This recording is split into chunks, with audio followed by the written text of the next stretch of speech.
I want you to think of your Instagram like a storefront on a really busy street. People are walking fast. They are not stopping because they're nice.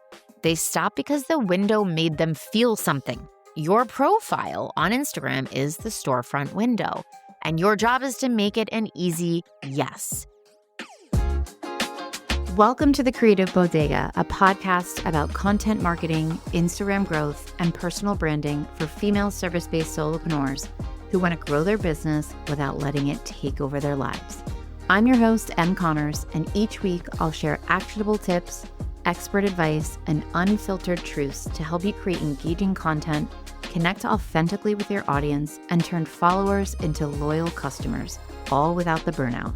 If you're ready to simplify your content creation, navigate the ever-changing trends, and build a business that works for you while staying sane in this crazy season of life, then you're in the right place. All right, my friend, I have a question that might sting just a little, but in a helpful way, I hope. Is your Instagram worth a follow? That's a really legit question that I think a lot of people need to ask themselves and be really honest. Not, are you good at what you do? Not, do you post sometimes? What I'm asking is, if a stranger clicks on your profile, your Instagram page today, do they immediately think, oh, this is for me? I gotta follow this person, right? Because here's what's happening behind the scenes on Instagram. Someone sees a post of yours in some way. It shows up on their Explore. It shows up in their feed. It shows up in stories because somebody shared it that they already follow, and they get curious and they click on your profile. And then you have about 3 to 5 seconds to convince them that your account is worth their time. And in those 3 to 5 seconds, they are scanning 3 things: your bio, your highlights, and the first chunk of your grid, the first, call it 3 to 6 lines of your grid. Now, rumor has it highlights are going away, so I'm not going to focus a ton on those. I'm personally not a highlight consumer. I personally don't keep mine updated. They're there just for the pretty colors I get to put in that little circle. So I'm not really sure what's going on with highlights, but I have heard the rumor that they are going to be phased out by Instagram, so we're not going to worry about that. Today, we're going to do a full worth a follow audit, right? Is your account worth a follow? And I'm going to show you the 6 bio mistakes that quietly cost you followers, clicks, sales, you name it. Plus, how you can connect that first impression storefront moment. By the end, you'll know exactly what to tweak so that your profile literally stops leaking people, okay? So that 5-second storefront test, and again, storefront, I say this all the time. Your bio, your profile, your grid is your storefront. It is your first impression. It is like someone is on the street, walking past your store, looking in the windows and deciding if they want to come inside. I joke that when they come inside, they're a follower. And then if you get them to try something on in the fitting room, that's them coming into your stories. That's even that next step in your relationship. But for now, I want you to think of your Instagram like a storefront on a really busy street. People are walking fast. They are not stopping because they're nice.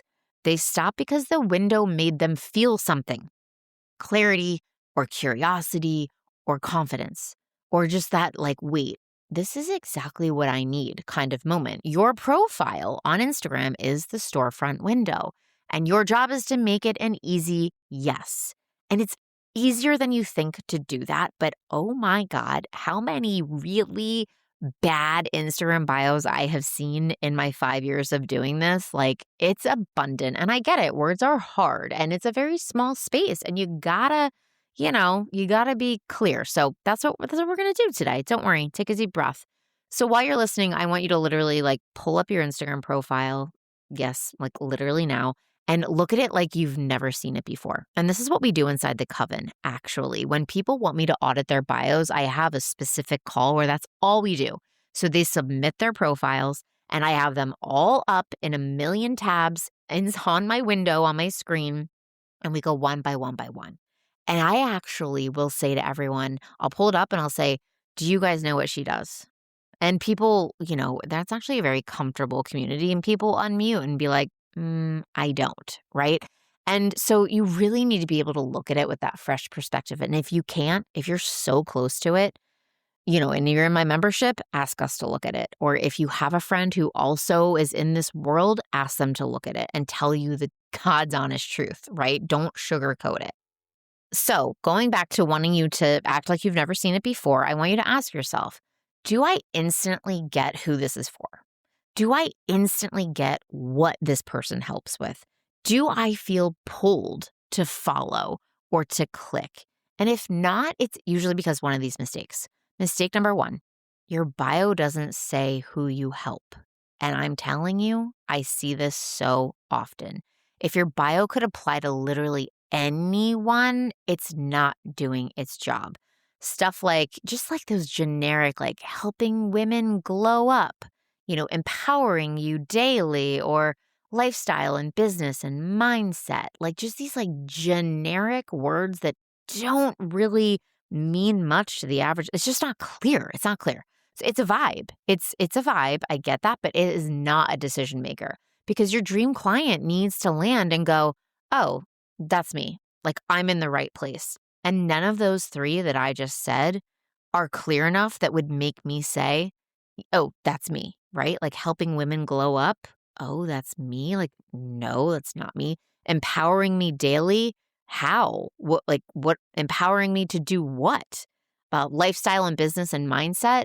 Huh? Like, these are just like 3 things, but how is that making me feel that like I'm in the right place kind of vibe, right? So if you help service-based solopreneurs, say that. If you help wedding photographers, say that. If you help hairstylists, say that, right? So fix it with this. I help insert the specific person with insert the specific thing. Example, I help service-based solopreneurs post with purpose. That is in my bio. That one sentence can change your follow rate literally overnight, because you stop making people guess what the heck it is that you do. Mistake number 2, you list what you do, not what they get from following you or working with you. So this is where I see bios turn into full-on resumes, right? Coach, strategist, designer, whatever. And I get it. You're trying to show that you do a lot, but your audience is thinking, okay, but what will change for me if I follow this person? People don't buy services. They buy outcomes. People don't buy monikers. I have a lot of women like listing these letters, and I don't know what that means. If your ideal client knows what those letters mean after your name, great. But the average person, if that's not who your ideal client is, they have no clue. I'm so sorry. So you can put it in your name, like, where you list out your name and your title after it, but it really shouldn't be in your bio. So instead of job titles, I want you to lead with the results, right? So examples, simple systems for consistent posting, or content that's going to turn your followers into paying clients, or scroll stopping Canva designs without the stress. So obviously those are all ones that I could use, but that fix is a simple swap of what I do to instead what you get, because it's all about them. Everyone is reading your profile, your bio, wondering, how is this going to help me? It's not about you. It shouldn't be about you. So a really clear formula, like I help you go from the pain to the result. Mistake number 3, your bio is about you. And I just said this, it's about you and not them. Like, I just want to lovingly call this out. If the first line in your bio is something like boy mom, lattes, Jesus, and travel, like that's cute, but that should be on your personal bio for your personal Instagram page where only your friends and family follow you. And you should absolutely share your personality. I'm not saying you shouldn't, but the bio is not where you lead with you, okay? In that 3 to 5 second scan, strangers are not looking for your fun facts, okay? They're looking for relevance. And your personality belongs in your content and in your stories. So the quick fix, keep one personality line max if you want it, but make sure that first line is super ideal client focused and makes somebody feel seen. Mistake number 4, there's no clear next step. And man, this is one I see all the time too. If your bio doesn't tell people what to do next, you're basically saying, thanks for visiting, good luck figuring it out. Your bio needs a clear direction, right? And so at the very last line, I recommend you say, grab my free this. Even if you have multiple free resources, name one. Name your most popular one. Something specific is going to go so much further than just like, grab the freebies, right? Or grab my free training. On what? What is the freebie? If you're not specific, it's really not going to make me want to click around. So instead, grab my free 5-day social refresh guide. That's what mine says. Or start here to do something, again, very specific. It's even better when it matches your current goal. So that last line, that last call to action in your bio can be updated pretty frequently according to what the heck is going on in your business right there. So that quick fix, one goal, what is your goal? And then make sure your call to action matches that goal. And that one link is incredibly easy to find. Don't even get me started on when I go to someone's link in bio and there are 75 options to go to. Talk about overwhelming. I abort the mission as fast as possible. I need like 5 links max. And that one thing that you told me that you would give me in your bio and that last line, that call to action, better be at the top. Don't make me go hunting because I will not. I will leave as fast as possible. Mistake number 5, your link is a dead end. So if your link goes to a homepage with so many options or an outdated link that doesn't even work anymore or a coming soon or a place where people have to hunt it down, you are losing people left and right who were fully ready now to hang out with you and take their relationship to the next level by hopefully getting on your email list.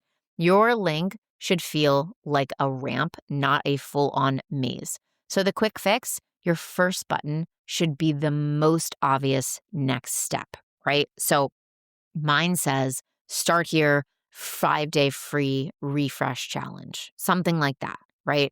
And if you use a link hub, keep it tight. 3 to 5 options, not 15. I know it's hard, but water that baby down. Mistake number 6, trying to sound impressive instead of understood. Inside of the visual edit, which is going on right now, we are working on just like, something like about the brand, right? Something as simple as that, like give me a couple sentences about your brand. I just read one that was so complicated and the words were so big and insider languagey that I actually still have no idea what this person does. And those words quietly create distance. Bios loaded with like buzzwords that sound fancy, they are not gonna land. If your client says to you, I don't know what to post, and by the way, your best sound bites, your best copy will come from your clients, you don't even have to work that hard, but your bio says content work, like, huh? Those are 6 big words and they get jumbled in my mouth. And what your ideal client says to you is, I don't know what to post. It takes too long. I'm completely overwhelmed, right? Okay. Then they will say, this is not for me if you have all those big, crazy words. And if you just have, don't know what to post, this is your first step, right? Or I can help with that. Or let me make posting fun and easy again. Clarity is going to build that trust so much faster than fancy language. I'm telling you, drop it. The quick fix, use the words your clients already use. I need a simple posting system. I need to figure out post ideas that actually make sense. Or content that helps me sell is what I'm looking for. These are things my clients have said to me, and that is what I'm going to use. I'm not going to reinvent the wheel. So let's connect those 6 mistakes to this are you worth a follow concept. And that is on the bio side, right? Here's the other half of that 5-second test. The grid, those first 6, 7 lines where people are quickly scrolling down. Because if your bio is strong, If your grid looks chaotic or hard to consume or the value is not clear, people are still going to hesitate. And this is what I do. I do a 3-second audit on the bio. I'm telling you, I'm on the shorter side. I'm going to say 3 seconds, not 6. And then I scroll past the highlights because I don't really consume highlights. And I look at the first few lines of your grid. Is it easy to understand? Are they talking about something consistently? Do I trust that following them is going to help me in some way? And this is why I care about Canva and design so much because, well, not because we're trying to be perfect, but because design is communication, you guys. And as much as you want to say, oh, like the perfect grid doesn't matter anymore, yeah, there's some truth to that. And I'm not saying anybody needs a perfect grid at all. But if your covers are hard to read, if the headlines aren't clear, if your fonts are tiny, if your colors are all over the place, if there is no vibe or no feel, it's going to create friction and it's going to be really hard to gain that trust. That's just it. And friction's going to kill. It's going to kill the follows. So here's what I want instead. I want simple, scannable text that's consistent. I want repeatable post types so that your grid makes sense. I want clear headlines that make me say, oh, this is for me. And I want consistency in topics, right? Not just your colors. Because the goal isn't to look like a magazine at all, but your goal is to look like the solution, okay? The solution to someone's problem. So the quick and easy yes profile checklist. All right, let's wrap this up with a quick checklist that you can use today. Open your profile and ask, do I say who I help?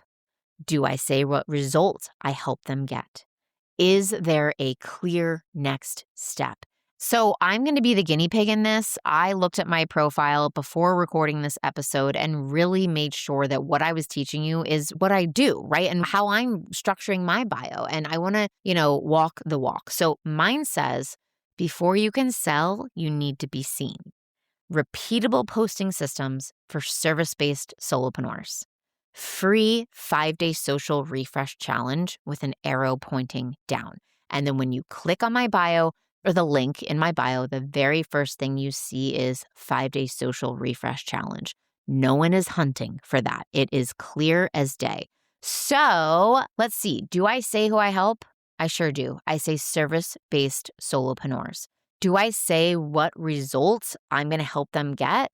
Yep, I say that repeatable posting systems are essentially what I'm going to teach you to do. I show my personality a bit by saying before you can sell, you need to be seen, right? Like, ooh, that's like a little truth bomb there, right? And then I've got that call to action at the end, free in all capitals, 5-day social refresh challenge. You guys, I have so many more freebies. I have so many freebies, but that's the one I'm pushing right now. The grid, can someone tell what I'm talking about in 3 seconds? They can. I've got my 3 posts pinned across the top. This is also very underlooked by a lot of female solopreneurs I work with. I've got my 5-day social refresh challenge pinned post. I've got one of my highest commented on Canva carousels I've ever made, and it gets people on my email list. And then I have a post with my picture saying you weren't meant to do it alone, and it's essentially promoting my services and my membership, the Content Coven, which is the main thing I want people to do, is to join that. Is it easy to read and visually calm enough to sort of like scroll through quickly?